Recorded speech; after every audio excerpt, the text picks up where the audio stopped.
Hello and welcome to Direct Talk. I'm Salam Brhane, your host for the day. Joining us in the studio is Getachew Reda, advisor to the President of Tigray and member of Central Command. Getachew, thank you for joining us. Thank you. Yesterday marks a year from September 9th Tigray election. The Ethiopian government at the time had postponed elections under the pretext of the coronavirus pandemic. Why did the ruling party TPLF, of which you're an executive member of, deem it necessary to go forward with the election? For one thing, holding elections is the most normal thing one would do if you at least have a pretension of being democratic, let alone the people of Tigray who have paid dearly for their right to self-determination, the right to vote, and other democratic rights. So it was only natural that we decided to go ahead with elections in accordance with the Constitution. Second, we knew the regime in Addis Ababa was facing a legislative crisis. And the legislative crisis emanated mostly from the fact that it was not heeding the calls of the people of Ethiopia or heeding the calls of international partners to remain faithful to the promises it had made when it came to power. And we didn't want TPLF as a ruling party of Tigray to also continue to face a legislative crisis, because we knew we needed the mandate of our people in order to govern, in order to address multifaceted issues that Tigray had to grapple with. The threat that was being flung against us, posed by Abiy and his partners in crime, including Isaias Afwerki and Amhara expansionists. Whatever the consequences of COVID, we knew we could contain them. We knew we could take, and we did, appropriate measures to mitigate the consequences, but we had to address the legislative crisis.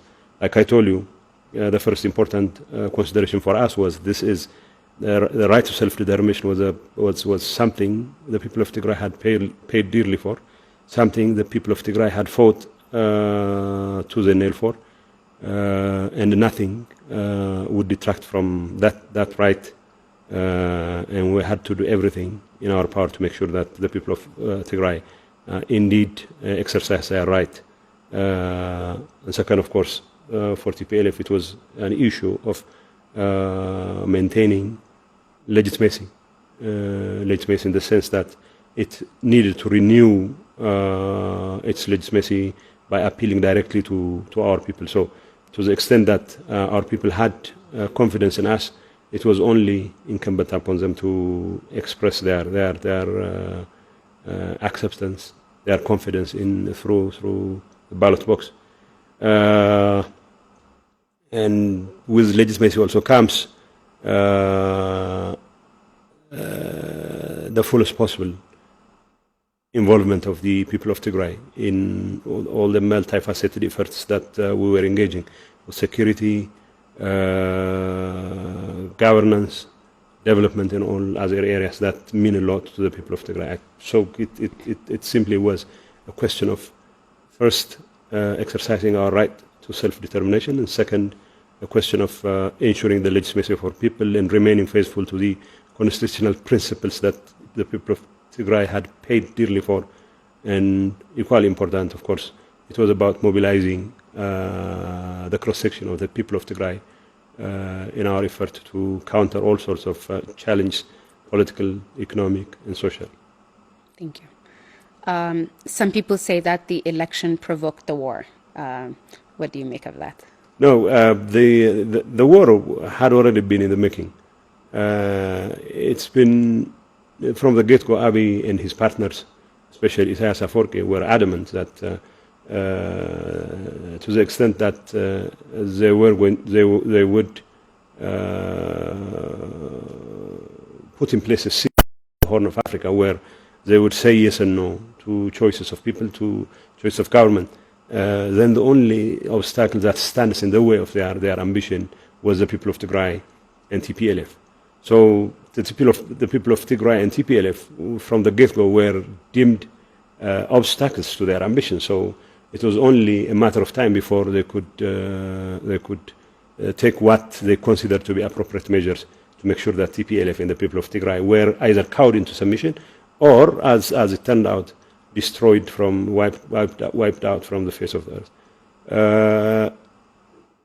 The election, to even pretend for a moment that elections about people making choices led to war, that has now created a situation where we have now to make choices between the continuity or otherwise of the Ethiopian state would still be very foolhardy. To expect elections to be a source of the kind of devastating war that has been visited upon Tigray, the kind of genocidal campaign that has been unleashed by Eritrea, Isaias Afwerki and Abiy Ahmed and his Amhara expansionist partners, that would require a bit of a stretch. Yes, it was used as a pretext to unleash the war, but like I said, the war had been in the making for almost 3 years. The demonizing campaign of TPLF and the people of Tigray had been going on for more than 3 years before actual shooting started roughly a year ago, the 4th of November. So basically, it was a question of whether Abiy Ahmed and Isaias Afwerki were ready to live with people who are in a position to assert their rights to self-determination or not. It was a question of whether they could live with people who take their democratic rights seriously. It was a question of whether they could live with people who take their right to self-determination seriously, their democratic aspirations seriously, their constitutional principles seriously. So, yes, Abiy Ahmed considered the people of Tigray and TPLF as obstacles to his imperial ambitions in Ethiopia. He wants to coronate himself as a king of kings of Ethiopia, and the only obstacle for his imperial ambition was the people of Tigray and TPLF. So it was only a matter of time before he could pounce on TPLF and the people of Tigray. And the same was true when it comes to Isaias Afwerki, who considered the people of Tigray and TPLF obstacles to his hegemonic ambitions, pharaonic ambitions in the Horn of Africa. For Amhara expansionists, they would claim every territory that comes their way as their own, every land as their own, and it's not just the land that belongs to Tigray or the people of Tigray. It's also in Benishangul Gumuz, in Oromia, in other parts in Afar as well, in other parts of Ethiopia. So for them, the only obstacle that stood in the way of their territorial ambitions, their expansionist ambitions, were TPLF and the people of Tigray. So it was a confluence of interests of sorts that brought them together. And of course, like I said, it was a matter of time before.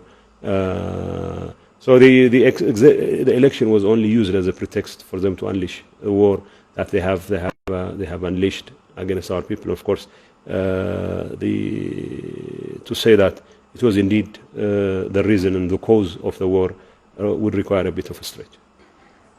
Even though TPLF was the winning party, the election involved various opposition parties: Tigray Independence Party, Salsai Wayane Tigray, Baitona Abai Tigray, and Asimba, including 2,600 polling stations, 2.7 million voters registered.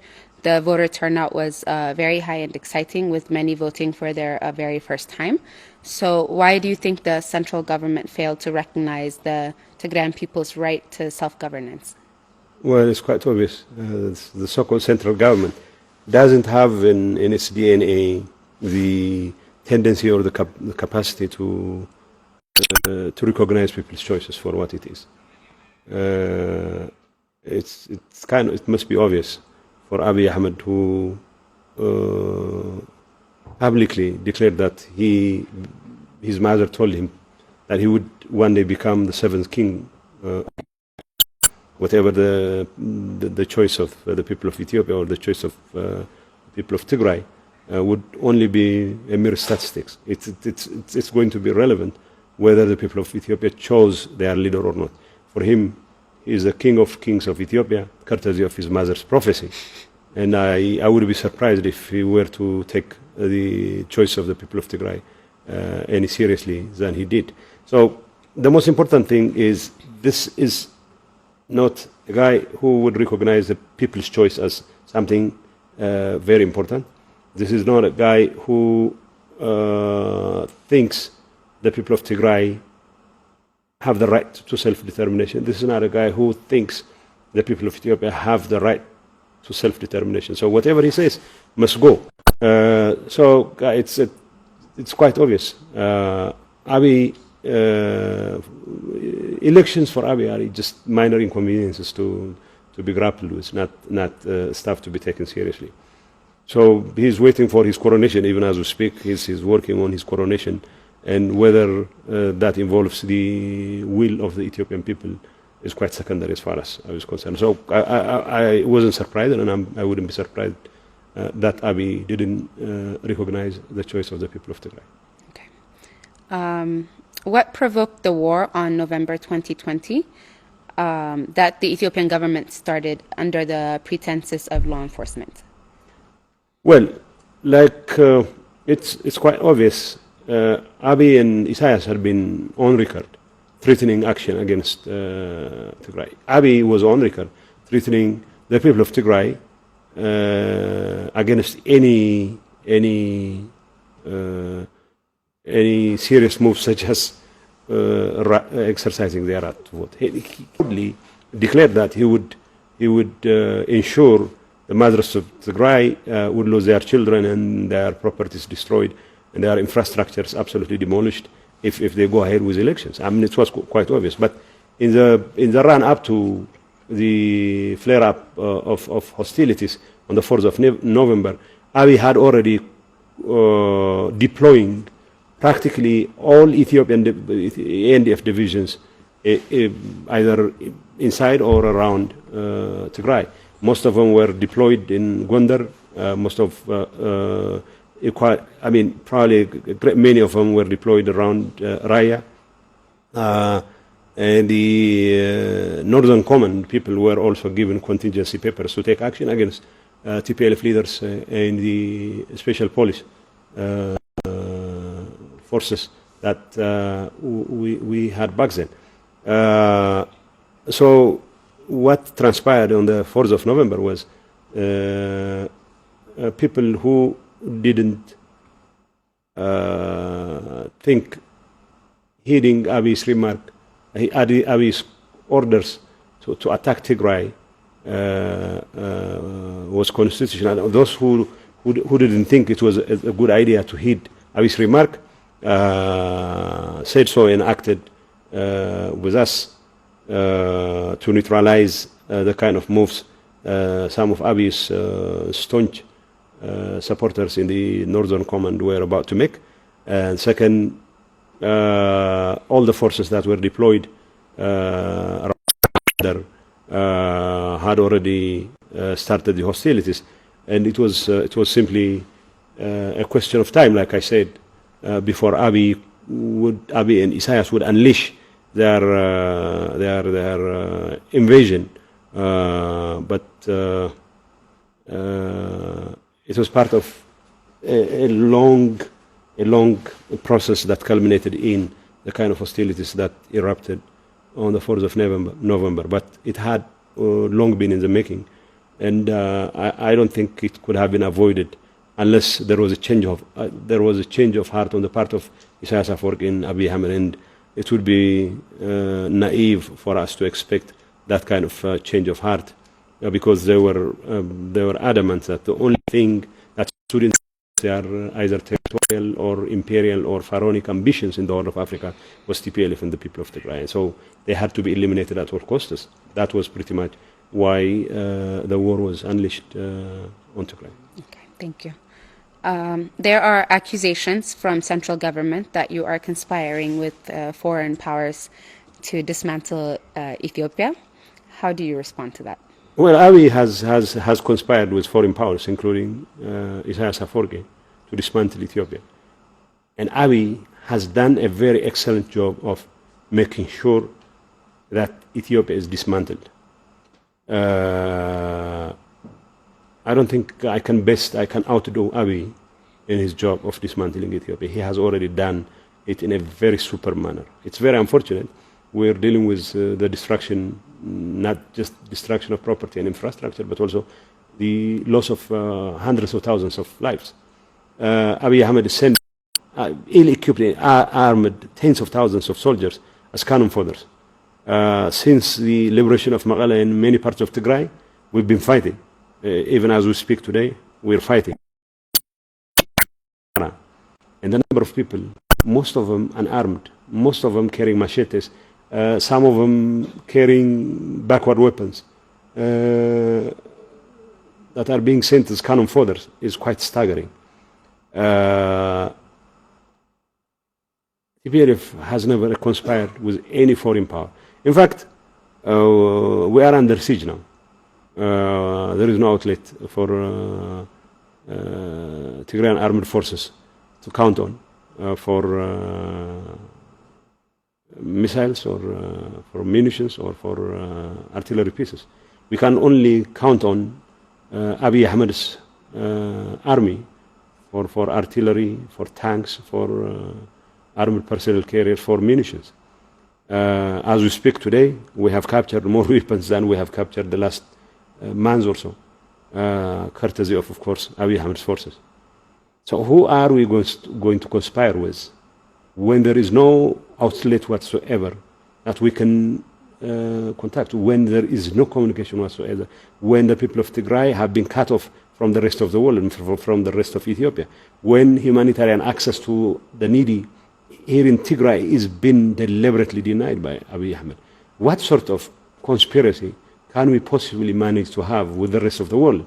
I am hard pressed to find any entity that we can have a decent communication with, let alone to conspire against the Ethiopian state. But the bottom line is Abiy has done a very good job of dismantling Ethiopia by collaborating with a guy who the last 60 years of his life made it his vocation to dismantle Ethiopia. Isaias Afwerki has never had any vocation than dismantling Ethiopia. So he has been working day and night, hand in glove, with Isaias Afwerki and with Amhara expansionists. Amhara expansionists would have you believe that they have the best interest of the Ethiopian state, no matter what that means. Whatever that means. But they still are working with Isaias Afwerki, the most implacable enemy of Ethiopia.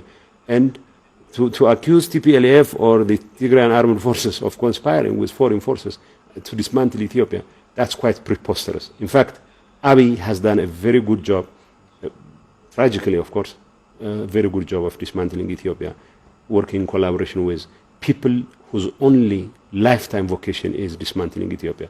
Isaias Afwerki, of course, springs to mind. Okay, thank you. Do you believe there is a peaceful solution to our current situation? Well, as long as there is commitment to peace, especially if the Ethiopian people somehow find it in their heart to ask seemingly serious questions such as, where are our kids going? What happened to the hundreds of thousands of soldiers we sent to Tigray?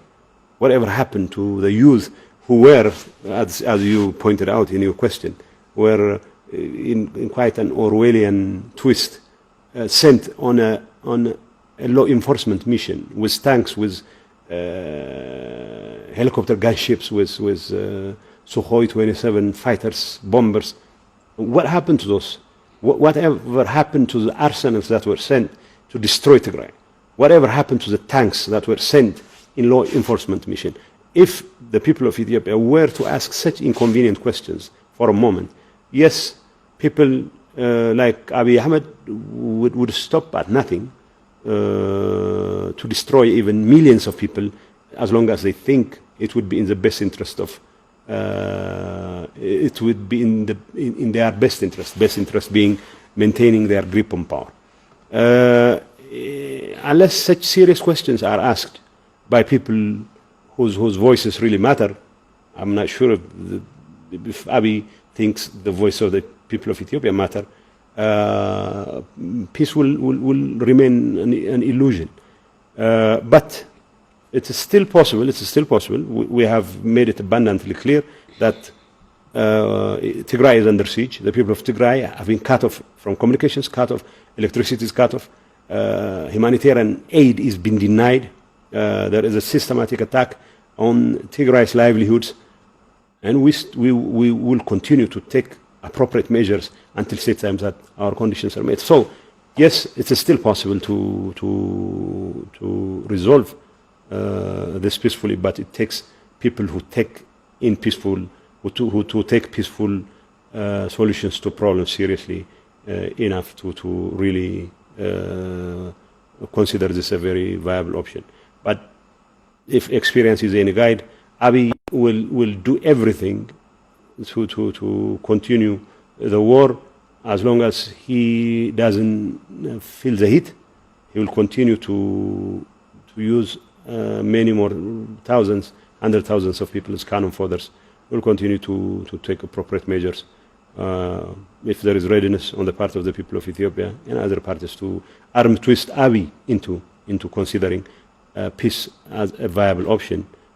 There would be a possibility, but not all possibilities translate into likelihoods. That's my fear. Thank you. Could you clarify the terms of the ceasefire negotiations and cessation of hostilities? Well, we just made it. The cessation of hostilities can only come about if, at the very minimum, the siege that has been imposed on Tigray is lifted. What has communications to do with, telecommunication services to do with Abiy's war on Tigray? What has electricity to do with Abiy's war on Tigray? What has denying humanitarian food aid to the need, the war on Tigray? Let him fight his war. We'll fight our war. But let him lift the siege first. If we are going to discuss anything about cessation of hostilities or comprehensive ceasefire, the first order of business for Abiy is to at least lift the siege on the people of Tigray. He wants us to maintain a chokehold on the people of Tigray, want to continue to kill the people of Tigray through other means than the barrel of gun, because we have managed to send his forces farther away from Tigray, because we have managed to silence most of his guns, at least in this part of Tigray. Still, western part of Tigray is still suffering under Abiy and Isaias's forces.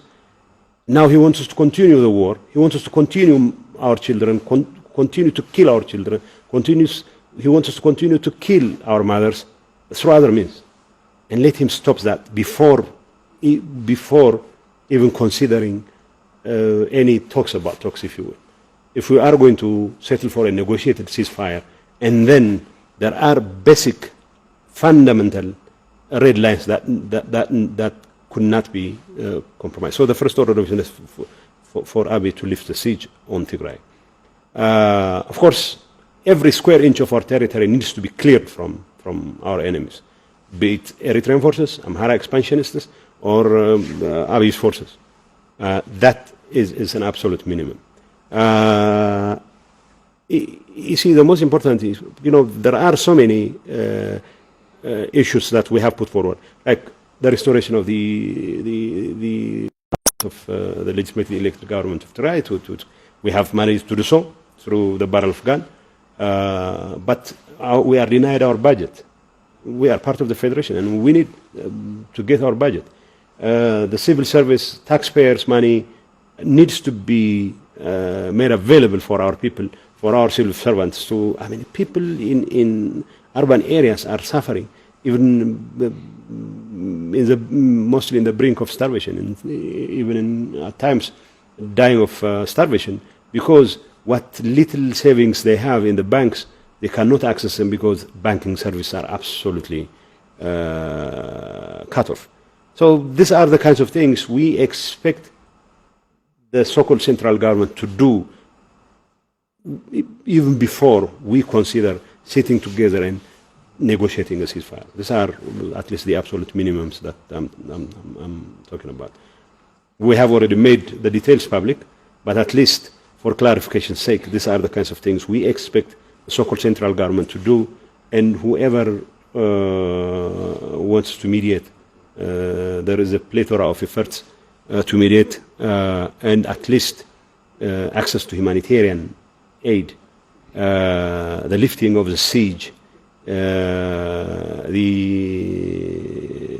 withdrawal of enemy forces from every square inch of Tigray territory are some of the absolute that need to be made before we sit together for a negotiated ceasefire. Thank you. You have had an interesting year, unusual for a politician in the 21st century. You were put in a position where you couldn't find food, had to walk for days. You lived with farmers in the most remote areas of Tigray. What was the experience like, and how has it shaped or affected your way of being, or rather thinking? Well, I think, the fact that I found myself in those situations and even worse situations, I kind of consider it a blessing in disguise. I kind of got to know how resilient our people are, how wise the hardy peasant in Tigray is, and how resolute the hardy peasant in Tigray is in fighting injustice. It's very difficult to describe the kind of situation. I have seen ups and downs, and one thing that remained consistent throughout my stay with peasants is that they were absolutely confident that we would overcome this. I remember it was on the 18th, probably 16th, yeah, it must be 16th of December. We were, we were in doldrums, to say the least. And I was climbing a very steep mountain, and there was a peasant who was at least showing us a way, and he told us in a very point-blank way, you're going to overcome this. 3-4 months, believe me. You will defeat your enemy, and he gave kinds of details, of course. The fact that I wasn't as confident, but this peasant was absolutely confident, simply meant millions of things for me. So wherever I go, this is the same level of confidence that raised kept our morals high, and of course, I saw firsthand how not just well-meaning and generous and caring the people of Tigray are, but also how determined they are in the face of injustice, how wise and how brave those hardy peasants are in the face of injustice. And if it wasn't for that kind of steely determination, I probably would not have survived. But yeah, it's for the books. Tons of things to talk about. Great. Will bring for Ethiopian politics? Well, it requires a very fertile imagination to put what tomorrow has in store for us as far as Ethiopian politics go. I can only say something about Tigray. There is no chance. There is no chance. Abiy and company will come to haunt my sisters, my children, my mothers. That's all I can say. If there is a determination on the part of sensible people in Ethiopian politics to call a spade and to tell Abiy Ahmed that his murderous adventure needs to stop, there will be a chance if there is an inclusive dialogue of thoughts for us. I hope Ethiopian people deserve to deserve peace more than anyone else. The people of Tigray deserve peace. The rest of Ethiopia deserves peace as well. We in Tigray will make sure Abiy doesn't constitute a threat anymore. Amhara expansionists do not constitute a threat anymore. Eritrea, Isaias Afwerki does not constitute a threat anymore. If by doing so we contribute to Ethiopia becoming peaceful, Ethiopian politics becoming more inclusive, that would be the icing on the cake. But we are not particularly interested in punching above our weight. We are only interested in making sure the safety and security of Tigray and the people of Tigray is beyond the reach of troublemakers such as Isaias Afwerki and Abiy Ahmed. That for us is the most important objective, and we're confident with our people, with the determination of our armed forces, we'll be able to achieve that. We still have a long way to go before making sure that those threats do not pose significant trouble to the people of Tigray, but we are on the right path, we are on the right track. But I hope by doing so, will also contribute to making Ethiopian politics much more inclusive and much more peaceful. That's all I can say. Thank you for your time, Getachew, and Happy New Year. You too. Thank you. That wraps up our program for today. Again, I'm Salam Berhana. Thank you for watching. See you next week at the same time with another guest.